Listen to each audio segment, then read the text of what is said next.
सांगितलं की आत्मनात्मक विवेकाचं दोन्ही खाण्याची साधना आहे. खरं काल्याचं कीर्तन ह्या पद्धतीत आहे. उगाच दाढी येण्याची गाठ मारून कृष्ण बेजार केला. खास बीड शहरातील नागरिकांसाठी उत्तम ऑफर. उत्तम किराणा अँड जनरल स्टोअर येथे सर्व प्रकारचा किराणा, कटलरी, तेल, पान मटेरियल आणि पेंडीचे ठोक व किरकोळ विक्री केली जाते. महिनाभराच्या किराणावर उत्तम ऑफर. एक वेळ अवश्य भेट द्या. संपर्क जुना मुंढा रोड, बालाजी मंदिर जवळ, बीड. कडेला शिंक अडकवलेलं आहे. त्याने तर हुसासच टाकलं. लहान लेकराला इतक्या लांबचं कुठं मिळत असतं.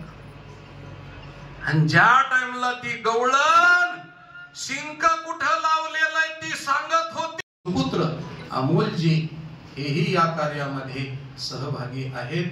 म्हणून अमोलजीचे या ठिकाणी मी ऋण व्यक्त करतो आणि त्यांच्या कुटुंबियाचे आणि सर्वांचे ऋण व्यक्त करतो. त्यांनी वडिलांसारखं योगदान द्यावं, कारण ही दुर्मिळ गोष्ट आहे महाराज. म्हणून त्यांनी ही चालवावी, कारण वडिलांनी फार मोठे योगदान दिलेलं आहे. त्यांच्या पुण्याने ही गोष्ट चालत आहे. म्हणून ती अमोलजीनं, डॉक्टर अमोलजीनं ही चालवावी अशी मी त्यांना प्रार्थना करतो. आणि सगळ्या जणांनी तुम्ही सहकार्य करावं. आमच्यासारख्याला बोलवलं नाही बोलवलं तरी सुद्धा मला कुठल्याही प्रकारचा शंका नाही, कुठल्या प्रकारचा लाभ होत नाही, परंतु हे कार्य चलत राहावं अशी तुम्हा सर्वांच्या चरणी अभ्यर्थना प्रार्थना. त्या नावाला पळून येऊन कलंक लावू नये म्हणून बाप तिच्या नांदण्याची व्यवस्था शेतातल्या झाडाकडे पाहून करायचा. खायला मिळत नसे तसंच वारकऱ्याचं जीवनही न मिळो खावया, न वाढो संतान परिहा नारायण. कृपा करो, बापानं ज्याच्यापाशी लग्न लावून दिलंय त्याच्यासाठी जगायचंय. म्हणून माझ्या श्री गुरु भगवान बाबांनी त्या पांडुरंगाच्या बरोबर लग्न लावून दिलेलंय, गळ्यात मंगळसूत्र घातलेलंय, त्याच्यासाठी जगायचे महाराज. त्यांच्या आणि ह्यांच्या नावाला कलंक लागू नये याच्यासाठी जीवन जगायचे. म्हणून त्या दृष्टिकोनातून खायला मिळालं काय, नाही मिळालं काय, दिवसभर उपाशी राहिलं काय, तरी सुद्धा व्रत धारण केलेलंय. हॉटेलमध्ये जायचं नाही आणि हॉटेल मधलं पाणी प्यायचं सुद्धा. एवढी बाळगावी लागते, एवढी व्रत धारण करावं लागतं. म्हणून त्या पद्धतीनं त्यावेळेस सगळं जर पाहिलं तर समाज स्वीकारतो महाराज, आणि एवढं करूनही समाज स्वीकारित नाही. काय सांगावं तो.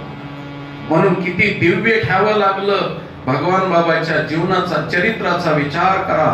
त्यांना किती सोसावं लागलं, किती दिव्य भोगावं लागलं. त्याच वेळेस समाजामध्ये कुठेतरी त्यांचा बोलबाला झाला. तरी सुद्धा अजूनही सगळ्या लोकांच्या मनामध्ये त्यांची प्रतिमा दिसत नाही महाराज. काय करावं. म्हणून त्या मुलीनं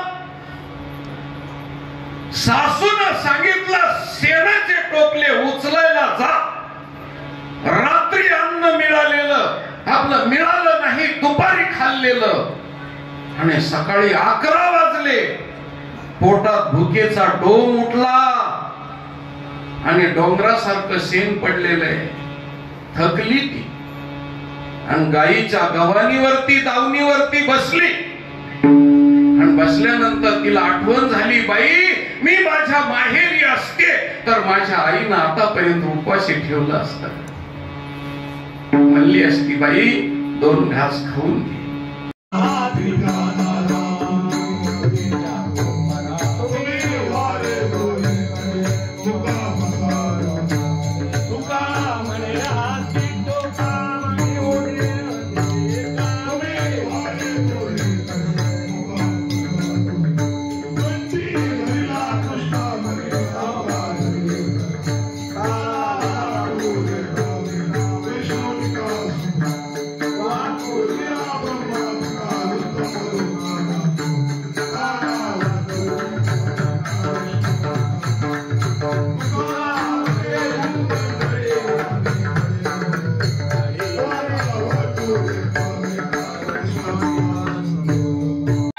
जाहीर आवाहन अँटी करप्शन ब्युरो बीड तर्फे जनतेसाठी अतिशय महत्त्वपूर्ण आवाहन. बीड जिल्ह्यातील नागरिकांना आवाहन करण्यात येते की शासकीय कामाकरिता लाच मागणाऱ्या लोकसेवकांविरुद्ध तक्रार असल्यास लाचलुचपत प्रतिबंध विभाग बीड या कार्यालयाशी संपर्क साधावा. संपर्क शंकर शिंदे, पोलीस उपाधीक्षक बीड.